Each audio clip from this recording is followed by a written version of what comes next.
नमस्कार। आप सुन रहे हैं फिट इंडिया। मैं हूं अनुराधा। दोस्तों, आज मैं सोच रही थी कि मैं किस विषय पर आप लोगों के साथ बात करूं। मैंने थोड़ा सोचा, अपने आसपास की घटनाओं को महसूस किया तो पाया कि जब से ये कोरोना आया है, लोग अपनी फिटनेस को लेकर काफी सतर्क हो रहे हैं। लेकिन ये भी देखने को मिल रहा है कि जो व्यक्ति बाहर से फिट दिखाई दे रहा है तो जरूरी नहीं कि वो फिट है।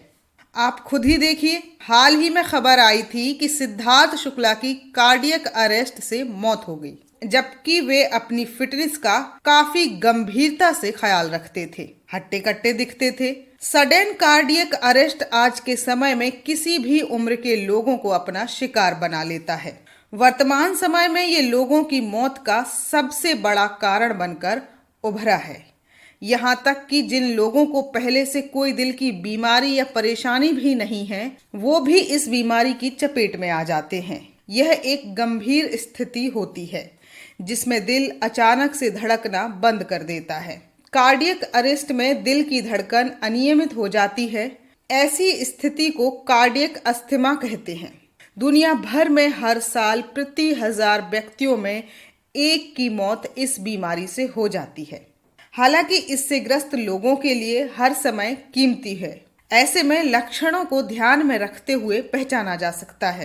तो दोस्तों, फिटनेस का पूरा ध्यान रखना बहुत जरूरी है। इसके साथ ही खुश रहना भी जरूरी है। अगर हम तनाव से गुजर रहे हैं तो इससे हमारे दिल पर असर पड़ता है। इसीलिए अपने दिल का भी ख्याल रखिए। इस कोरोना टाइम में हर व्यक्ति तनाव से गुजर रहा है। हर किसी को अलग अलग तरह का तनाव है। इस समय हम देखते हैं कि ज्यादातर लोग सोशल मीडिया पर ही समय गुजारते हैं। अक्सर वहां पर हम नकारात्मक खबरें देखते या सुनते हैं। क्यों ना हम अपनी परेशानियों पर बात करना सीखें और परिवार के साथ ज्यादा से ज्यादा वक्त बिताएं। दिल पर बोझ नहीं होगा तो ये दिल की बीमारियों का खतरा भी नहीं होगा। ये आजकल इतना बड़ा मुद्दा होता जा रहा है, तो मैंने सोचा इस विषय पर एक्सपर्ट की सलाह तो बनती है। तो आइए मिलते हैं कार्डियोलॉजिस्ट से और उनके बारे में जानते हैं। साथ ही जानते हैं कार्डियक अरेस्ट के बारे में। इसके साथ ही ये भी जानेंगे कि क्या सावधानियां रखें जिससे हम अपने दिल को महफूज रख पाएं।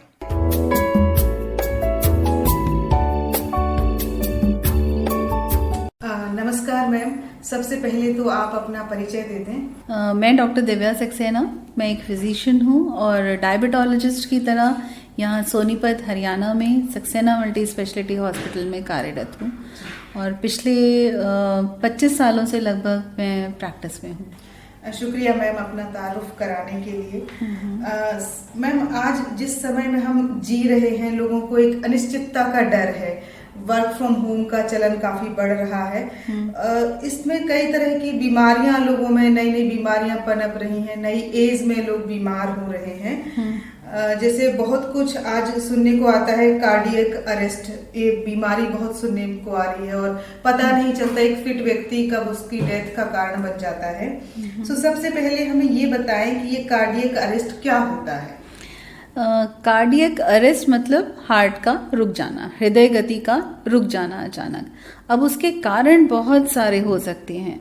हार्ट एक पूरा कंप्लीट ऑर्गन है। उसके अंदर काम करने वाले बहुत सारे, जैसे कि किसी भी एक हेड ऑफिस में काम करने वाले वर्कर्स होते हैं, इसी तरह से हार्ट का भी एक पूरा सिस्टम होता है। ब्लड को बॉडी में सर्कुलेट कराना, धड़कन पैदा करना, वो धड़कन ही हमारी बॉडी को चलाती है, हमारे शरीर को चलाती है। उसके अंदर खून की नसें होती हैं जिनमें कोलेस्ट्रॉल जमने के कारण नसों में रुकावट आ सकती है। या फिर जैसे कि एक ट्रांसफार्मर है जो बिजली देता है हमारे घर में और एक डेफिनेट वोल्टेज पे देता है, उसी तरह से हार्ट का भी पेस मेकर होता है। तो इनमें से कहीं भी या वेल्व्स होते हैं हार्ट में जो कि हमारे शुद्ध खून को और अशुद्ध खून को आपस में अलग रखने का, या दीवारें होती हैं हार्ट की, वो अलग रखने का काम करते हैं। इन सब में से कहीं भी किसी भी जगह पे अगर कोई प्रॉब्लम्स या समस्या आ जाती है तो अचानक हार्ट रुक सकता है, हृदय गति रुक सकती है। सबसे कॉमन कारण हार्ट अटैक है, जिसको हम मायोकार्डियल इन्फार्क्शन या एमआई भी बोलते हैं। और वो खून की नसों में वसा के जमने के कारण, रुकावट होने के कारण, थक्का जमने के कारण खून का दौरा रुक जाता है और उस कारण हार्ट अटैक होता है और हृदय गति अचानक रुक सकती है अगर वो बहुत ज्यादा है तो। जी, हम देखते हैं कि व्यक्ति ऊपर से फिट दिखाई देता है और अचानक से ये सुनने में आता है कि फला व्यक्ति को कार्डियक अरेस्ट हुआ और उसकी मौत हो गई है। तो क्या इसके कुछ लक्षण हैं जो हमें पहले से पता चलते हों, जो अगर हमें पहले से पता चल जाए तो हम शायद उस पर कुछ काम कर पाए? बिल्कुल सही कह रहे हैं। हार्ट अटैक के या हृदय गति के रुकने के या कार्डियक अरेस्ट के, जैसे मैंने बताया, बहुत सारी वजह हो सकती हैं। तो उनमें से कोई ज़रूरी नहीं कि आपका एक फिट व्यक्ति जो देखने में बिल्कुल आपको लगता है कि हाँ पतला दुबला है, एक्टिव भी बहुत है, तो उसको कोई बीमारी नहीं हो सकती। वजह बहुत सारी हो सकती हैं जिनको हम रिस्क फैक्टर की तरह लेते हैं। रिस्क फैक्टर में एक जेनेटिक रिस्क फैक्टर भी होता है। अगर आपके परिवार में हृदय की बीमारियों के या बीपी की बीमारियों के या शुगर की बीमारियों के लोग हैं तो आपके अंदर भी वो बीमारी आने के पूरे चांसेस होते हैं। आप अपने आप को काफ़ी हद तक फिट रखते हैं, खान पान में भी, एक्सरसाइज में भी, उसके बावजूद वो जो जेनेटिक आनुवांशिक कारण है उसको आप रोक नहीं सकते हैं। इसके अलावा बहुत सारे लोग हैं जो कि स्मोकिंग बहुत ज़्यादा करते हैं। स्मोकिंग अपने आप में एक इंडिपेंडेंट रिस्क फैक्टर है जो कि युवाओं में बहुत ज़्यादा देखने में आता है। तो ये भी एक बहुत बड़ा कारण है। अल्कोहल है ना, अल्कोहल का चलन युवाओं में कम उम्र से बहुत ज़्यादा है और अधिक मात्रा में है। एक डेफिनेट लिमिट से अगर वो ऊपर लेते हैं अल्कोहल को तो वो भी आपको काफ़ी हद तक नुकसान पहुंचा सकता है। और हार्ट को नुकसान पहुंचाने के स्मोकिंग और अल्कोहल युवाओं में बहुत कॉमन वजह है। चौथा सबसे इम्पॉर्टेंट कारण है खराब लाइफस्टाइल, खराब डाइट। हम घर का खाना कम खाते हैं, जोमेटो, स्विगी, बाहर का खाना, फास्ट फूड बहुत ज़्यादा है और इसमें जो कोलेस्ट्रॉल है वो मात्रा ज़्यादा होती है, कार्बोहाइड्रेट की मात्रा ज़्यादा होती है।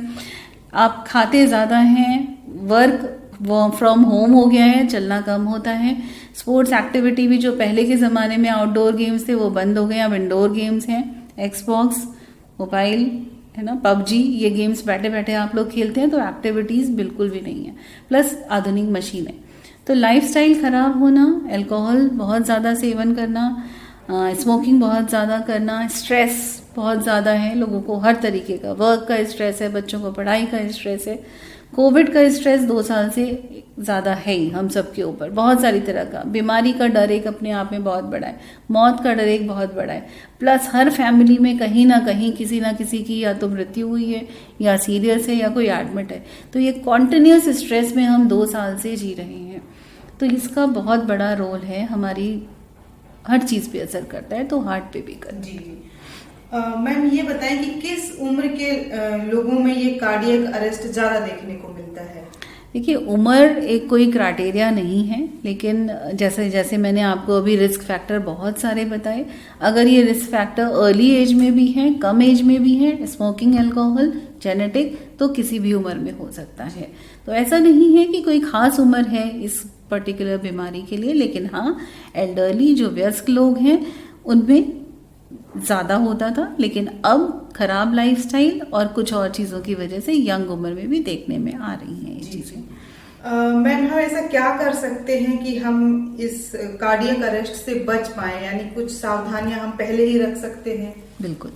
पहली बात तो अगर आपको पता है कि आपके अंदर, आपकी फैमिली में इस तरह की दिक्कतें हैं, तो आपको शुरू से अपने खान पान को नियंत्रित रखना है, अपने वजन को नियंत्रित रखना है, नियमित रूप से सैर, कसरत, किसी भी तरह का व्यायाम या खेलकूद जिसमें आपका इंटरेस्ट है, डांसिंग भी एक बहुत अच्छी एक्सरसाइज है, उसको नियमित रूप से रखें। किसी भी तरह के धूम्रपान से या अल्कोहल के सेवन से या किसी और तरीके के नशे से, तंबाकू से, इससे पूरी तरह से बच के रहें। और आपके अंदर शुरुआती लक्षण जैसे कई बार गैस बनने जैसे सिम्टम्स भी हार्ट के हो सकते हैं, या आपको चलने में अचानक आपकी धड़कन बढ़ती है या सांस फूल जाती है या छाती में दर्द होता है आपके, यहाँ तक कि कभी कभी ये दर्द केवल जॉ में भी हो सकता है, केवल आपके कंधे में या हाथ में भी हो सकता है। अगर आज से कोई भी लक्षण आपके अंदर महसूस हो रहे हैं तो आप उसकी समय पर जांच कराएं, डॉक्टर से सलाह ज़रूर लें। मैम बहुत बहुत शुक्रिया इतनी अच्छी जानकारी साझा करने के लिए। मैं भी अपने आप को सौभाग्यशाली समझती हूँ अगर मैं अपनी बातों से अगर किसी को कुछ लाभ पहुंचा सकूं, तो थैंक यू मुझसे ये सवाल पूछने के लिए।